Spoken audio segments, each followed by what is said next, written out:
বেশ কিছুদিন আগে ইউএসএ নিউ ইয়র্কে বেড়াতে যাই। তো ওখান থেকে নায়াগ্রা ফল দেখতে যাই। ওখানে যাওয়ার পর একটা বাংলাদেশি ফ্যামিলির সাথে আমার পরিচয় হয়।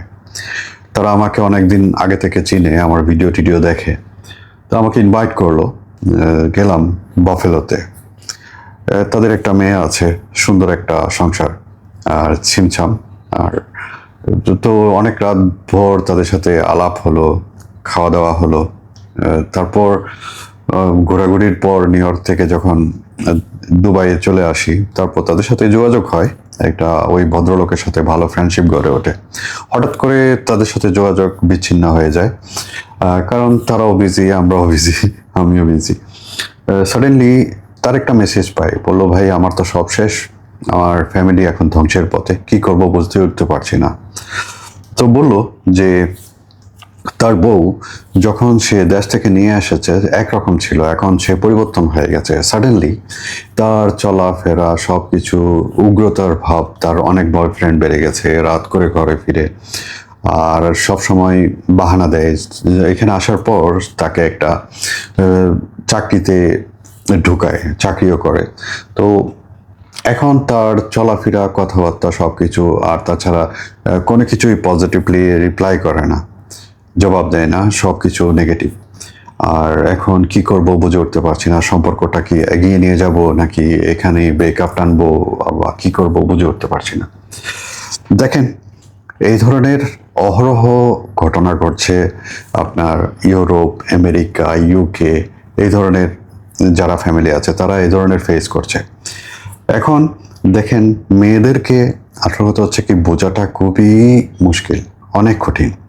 দেখেন, কিছু কিছু মেয়ে আছে তারা হাই অ্যাচিভার। হাই অ্যাচিভারের মধ্যে আবার তিন ধরনের ভাগ আছে।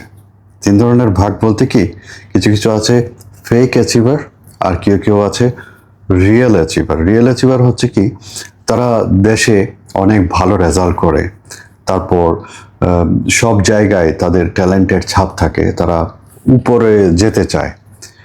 আর এই লোকগুলো একটু, ওই মেয়েগুলো একটু রোমান্টিক কম হয়। আর কিছু আছে ফেক অ্যাচিভার, বলতে কি, আর যেখানে যার যতটুকু যোগ্যতা নাই সে তার চেয়ে বেশি দেখায়, আর জামাইকে সবসময় ডাউনে রাখতে চায়, সে সব কিছু যেন সেই এভরিথিং। আর তৃতীয় অ্যাচিভার হচ্ছে, যেমন ধরো তাদের অনেক স্কুল কলেজে অনেক বয়ফ্রেন্ড থাকে, তারপর তারা বিভিন্নভাবে সুযোগ সুবিধা নেওয়ার জন্য তাদেরকে বলে ইউ আর বিউটিফুল, তুমি এক্সট্রাঅর্ডিনারি, তুমি অন্য মেয়েদের মতো না, হ্যান ত্যান, তাদের মধ্যে একটা প্রাউডনেস চলে আসে। এখন আপনি হঠাৎ করে একটা মেয়েকে বিয়ে করলেন, বিয়ে করার পর দেখলেন যে ওই মেয়েটা একটা ফেক অ্যাচিভার। ফেক অ্যাচিভার যখন হবে, সে দেখবেন যখন সুযোগটা পাবে তখন সে একটার পর একটা বয়ফ্রেন্ড করবে, আর সে একটু খোলা সব জায়গায় ঘোরাফেরা করবে, তখন আপনাকে অ্যাভয়েড করবে। এক সময় দেখবেন হয়তো একটা বয়ফ্রেন্ডের কোনো কিছু ভালো লাগেনি, আরেকটা বয়ফ্রেন্ডের কাছে গেল, আরেকটা বয়ফ্রেন্ডের কোনো কিছু ভালো লাগেনি, এক সময় আপনি যখন আসবেন তার কাঁধে হাত রাখবেন, তাকে একটু বোঝাতে চেষ্টা করবেন, দেখবেন আস্তে আস্তে আপনার সাথে ফ্রেন্ডশিপ হয়ে গেছে। তার মানে এইটা না যে আপনার সাথে সে তার ভুল বুঝতে পেরে চলে এসেছে আর আপনাকে ছেড়ে যাবে না। সে যেহেতু ওই ছেলেদের সান্নিধ্য একটার পর একটা পেয়ে গেছে, সে কিন্তু আবার আপনাকে ছেড়ে যেতে পারে। তাই নিজেকে হিরো ভাববেন না যে চলে এসেছে হিরোর কাছে, হিরোইন, সে আবার চলে যেতে পারে। আর এখানে আবার রিয়েল অ্যাচিভার আছে। রিয়েল অ্যাচিভাররা তারা বয়ফ্রেন্ড টয়ফ্রেন্ড ওগুলো কেয়ার করে না, তাদের একটা উদ্দেশ্য থাকে কেরিয়ার, উপরের দিকে যাওয়ার। আর এই মেয়েগুলো একটু রোমান্টিক কম হয়ে থাকে। এইসব ক্ষেত্রে ছেলেদের একটু রোমান্টিক হতে হয়। রোমান্টিক হতে হয় কি, অ্যাডজাস্ট করে নিতে হয়।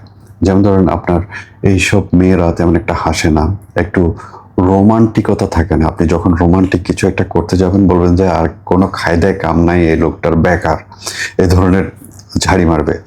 তো এই মেয়েদের থেকে কিছু রোমান্টিক আশা যদি করতে চান, তাহলে যেমন ধরুন তাদেরকে যখন কাজের ফাঁকে ছুটিতে বিভিন্ন গার্ডেনে, বিভিন্ন নতুন নতুন জায়গায় তাদেরকে নিয়ে যান, দেখবেন আস্তে আস্তে তার হাসিটাও এসেছে, তার রোমান্টিসিজমটাও আস্তে আস্তে বেড়েছে।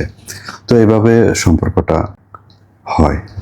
আর যদি দেখেন আপনি হঠাৎ করে দেশ থেকে একটা মেয়েকে নিয়ে এসেছেন ফেক অ্যাচিভার, সেটা আপনাকে রুন করবে, আপনার লাইফটা ধ্বংস করে দেবে।